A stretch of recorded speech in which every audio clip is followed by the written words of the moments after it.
Welcome back, folks, to the Food and Drink Business podcast. Sorry, I'll start that again. It's one of those days. Welcome back to the Food and Drink Business podcast live stream of interviews being conducted at Food Pro 2023 here on the exhibition floor, where we've got sights, sounds, people dropping by and saying hi unexpectedly. Bringing us food. Oh, yeah, I know. That'll come later.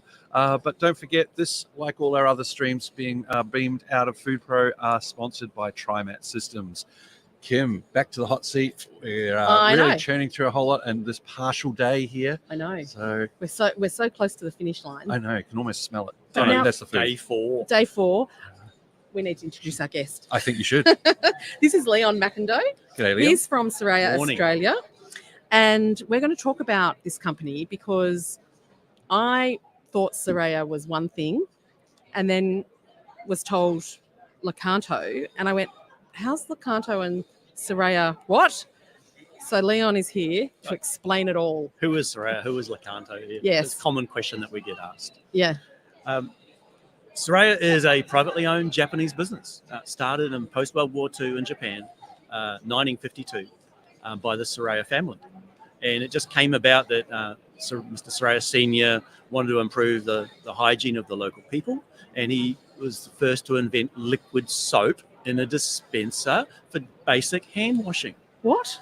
Yep.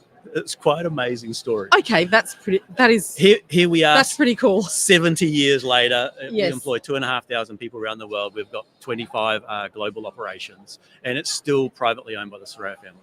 Wow. As it's progressed, the hygiene side's moved into different areas.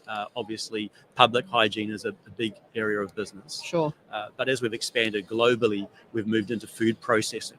Right. So when I joined the company in 2007 here in Australia, we brought foam soap to Australia in a sealed bottle suitable for food grade applications. Okay. We also had technology in hand sanitizing that wasn't recognized under AQUIS at the time. We had to go down to Canberra, talk to the bureaucrats down there and go, you don't have a category that recognizes how good our hand sanitizing is.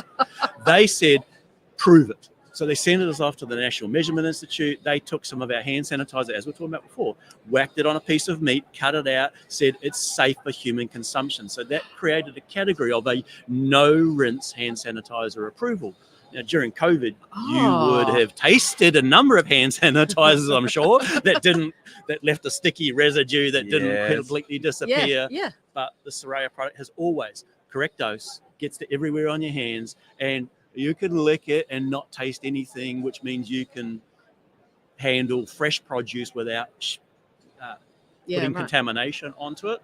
It's a whole different level. It feels good on the hands. It encourages people to do it more frequently, which is always a challenge, right? Because right now, if I touch my headphones, I'm contaminated, right? So I need to sanitize again before going back to my job.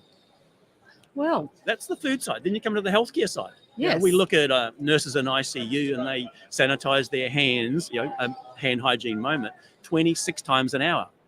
How would you look after a patient if you had to be that compliant? Well, you put it at the end of the bed, you make sure it's within easy reach, but it's got to be quick and effective, not waiting for it to dry, not taking any shortcuts with technique or with the length of time. So that's what the Saraya business has been in Australia. It's been built around contamination-free, consistent, measurable results on hand hygiene products. Right. And I did a video with one of your colleagues yesterday, or maybe it was the day before. I think they've recovered from that. and he was talking about there's some new releases or some new innovations coming out through Saraya as well. There's this foot disinfectant unit that a company can just get it and just put it down. You don't need to build a wet area. You don't need to do anything like that. And you literally put your foot on it and it sprays it with sanitizer, like you put on your hands, and it's doing it to your feet. All over your rubber boot. All over so you're not transferring listeria from one end of a facility to another end of the facility. Very easy for someone to walk up, go push, spray, push the other foot, spray, stand on a mat, walk off. It's all done. Yeah. So visibly clean boots, right? We're not talking the really dirty boots where they're going to hose them down and the likes. Yeah. But as we learned in COVID, it's not the germs you can see or the dirt you can see. It's the nasties you can't, right? Yeah. So That's the ones that you've got to kill. And then back into like the food zone. Well, I mean, that's for food manufacturers, processing plants anyway. But in terms of actual produce and fresh produce, was it Sandy electrolyzed? Hydrolyzed, electrolyzed Hydrolyzed, water. yes. Yes. Yeah. So it's an advancement upon the sort of what people recognize as the e-water system. We Right. don't use salt, we use hydrochloric acid. We run a small current through it. You end up with a slightly acidic, sanitized water, Yeah. which kills the nasties on your fresh fruit or on your fish, Yeah. but doesn't destroy the membrane of the product, and you end up with almost a 25% longer shelf life. And doesn't destroy the taste. No taste, right? It's even safe enough where you can actually drink the water that comes out of it, right? So that there's none of the, companies want to reduce their chemical footprint. Yeah. You can get away with it, reducing your chemicals down to almost nothing on the sanitizing side. Right. And so one of the things, so hydrochloric acid, Yes. for a non-chemist person, because that to me sounds really scary, like hydrochloric acid. It's like, it's like what you've got in your stomach. but it's a completely, your colleague was telling me it's like a completely natural, it's in our bodies, it's in our cells. I believe our body uses it to kill nasties inside ourselves as well. It's Right. the same sort of technology. I'm more concerned at home about chlorine. When I'm out at the swimming pool playing around with chlorine, right, I sniff it. I go, whoa, that's... Yeah. Now, think about it in a food factory and the rest of it. It's a little bit more controlled, but you're exposing your workers to that all the time. Yeah. Or then you move to the next level of washing and disinfecting of vegetables, with periacetic acid. It's got a level of risk associated with it. So one of the joys of the Saraya company is that Mr. Saraya has always had his right-hand person has been head of R&D. It's not an accountant, it's head of R&D. And it's sort of like, how do we make something better?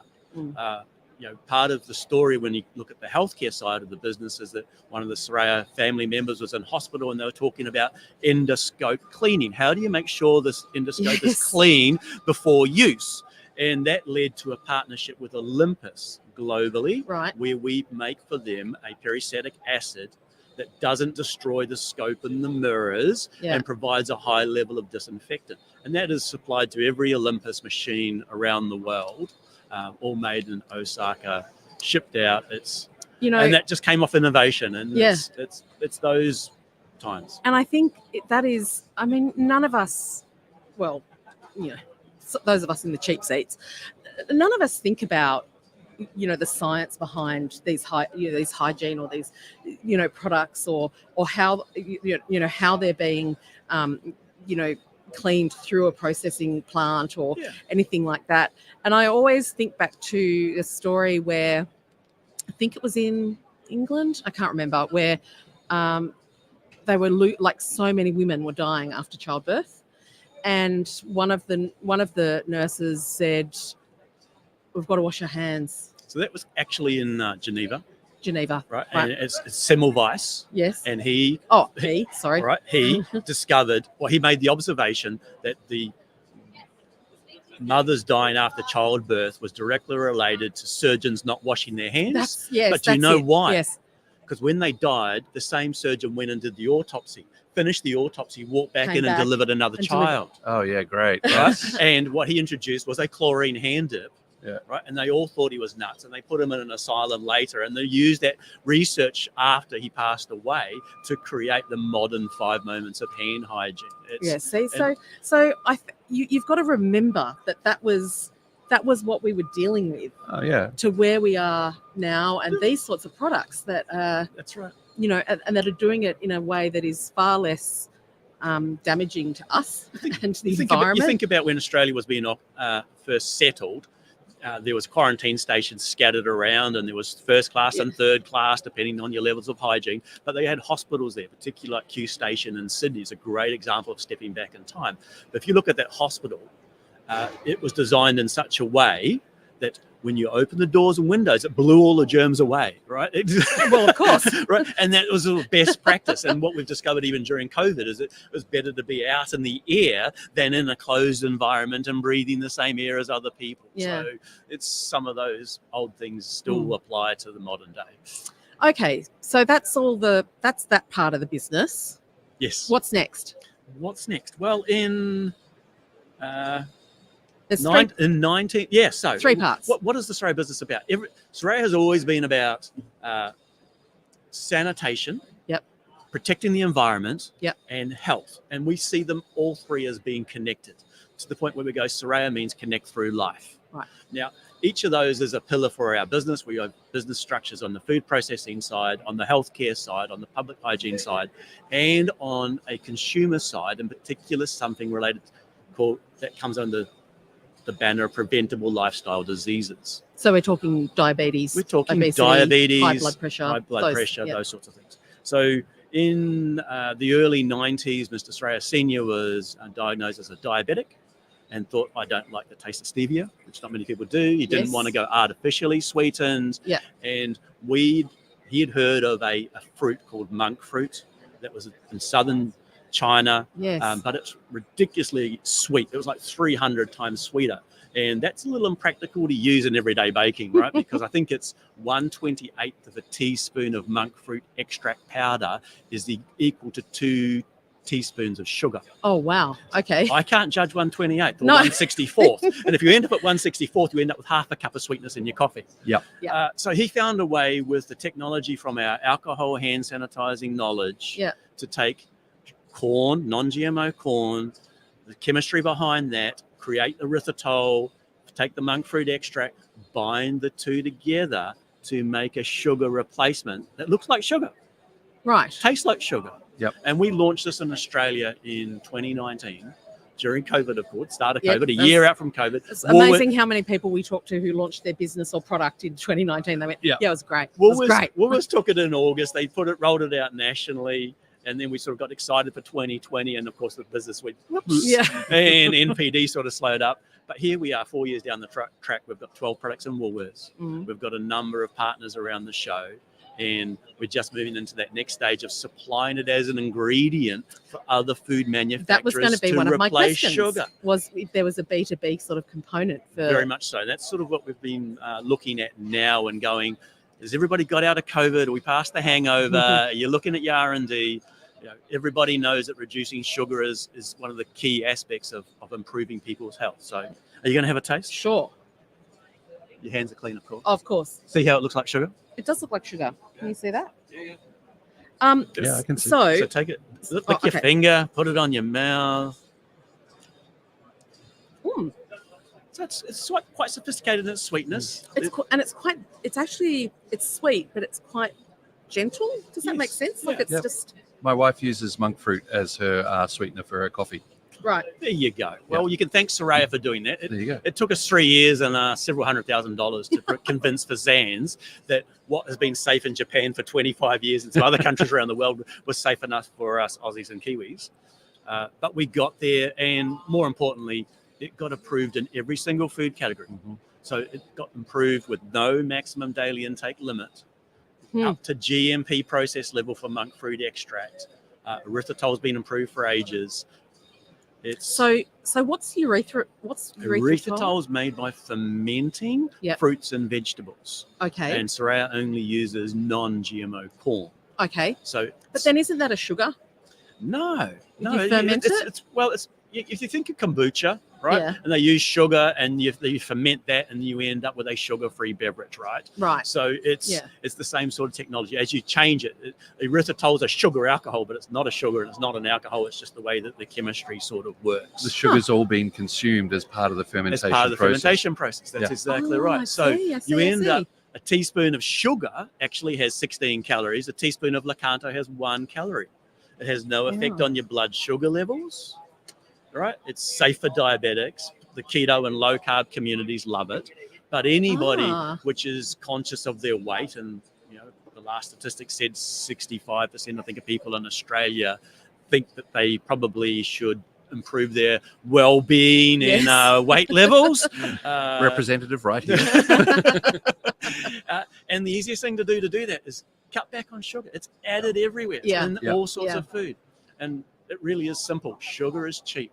And it tastes good. The human body loves it. We love it. Right? Yeah, the human body just goes. There's no nutritional benefit to it. Lakanto is the same. It's a sugar replacement, teaspoon for teaspoon. No nutritional benefit, no nutritional downside. It's just going to give you a nice little sweetness that works in your cookies, in your cakes. So I was going to say, because I'm a big home baker, you use it like for like.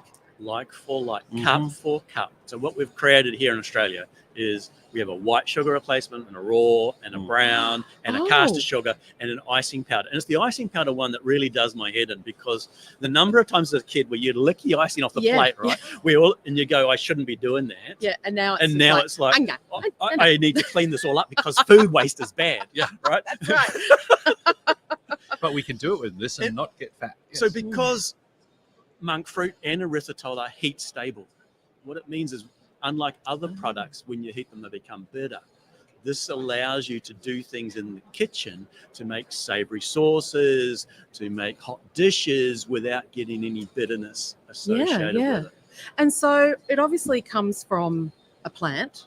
A monk fruit, yeah. And it's bad translation. It's not a fruit, people. It's a gourd. It's a member. Oh, grows on a vine. It's an annual crop. Gourd season. Follow the gourd. But then obviously that can, that's a natural resource. Yes. And so once, Lecanto has taken off and is around the world, where is it being grown? Like, because it did originally come from quite a remote or a regional area in China. Correct. So if you go back to why the name monk fruit, so the Lohan monks, Buddhist monks in this area of China, were good caretakers and cultivators of monk fruit, right? So that was the local sort of colloquial name, because you sort of look at the fruit sideways and the thing you'll curl over and die. So people turned up, threw up some greenhouses, started it in the greenhouse to get it to a reasonable stage, take it out onto the mountainside, gets planted by the farmers, they hand fertilize it. 9-12 months later, they hand pick it, they drag it back down the hill, they deliver it to the Saraya factory. And this is the big difference between us and other producers, is that we control the whole supply chain. So we're involved in the growing, we involved in the cultivating. We turn around to them after, we've been doing it since the 90s. We turned around after a few years and said, hey, the yields after year 3 and 5 aren't particularly high. We think you should rip the vines out, put it back into native forest, leave that for a number of years, and it now turns out to be 12 years, move to a different plot of land, we get better yields, you make more money, right? We support the local community, we're encouraging them to be more productive, we get better quality fruit, we bring it down, and through a quite unique process, like the Saraya team is very clever in how they do this. Cold water extraction, crushing and drying, you end up with a powder. Mogroside, not fructose, people. So monk fruit is not a fruit, it's a gourd. The sweetness comes from a chemical called mogroside. Oh, I see. 300 times sweeter than sugar, and we bind the two together. We get some copycats coming along. They buy some erythritol, they buy some monk fruit extract, they sprinkle it across the top, they stir it through and go, look, I've got a monk fruit blend like Lecanto, but bakers know the difference. It doesn't perform the same. Isn't that cool? Yeah, and that whole bit about rotating your crops. Oh, yeah, doing that for centuries. Makes sense. You'll love this part. So the shell of the monk fruit, when it's finished, we actually take and we grind back and put in as fertilizer. But we also take some of it and we use it as a husk and a grit in our hand soap. There you go. So it links back into the other part of the business. And that's awesome. So we constantly looking at how do we improve people's health, how do we look after the environment, and how do we make sure that people are healthy either through killing of the germs and bacteria or through providing a better quality product. Leon, thank you so much for coming along and having a chat. It's been great to download the story. People that get to know me get the chance, but to do it at some scale, I really appreciate it. It's fantastic. And I've always, I'm going to be honest, I've always given the product Lecanto, I've always given it a bit of a side eye. And again, from the cheap seats. So it's been very interesting and educational. And I really appreciate your time and generosity in sharing the knowledge and the story of Saraya. Well, thanks, Leon. Thanks, Kim. And of course, thanks to everyone who's tuned into this food and drink business interview conducted on the exhibition floor at Food Pro 2023. We'll be back shortly with another informative discussion sponsored by TriMat Systems, who have asked me to say, are you looking to reduce labor processes, resulting in a boost in your profits? TriMat Systems offer automation solutions that will take your productivity to the next level. Contact them today at trimat.com.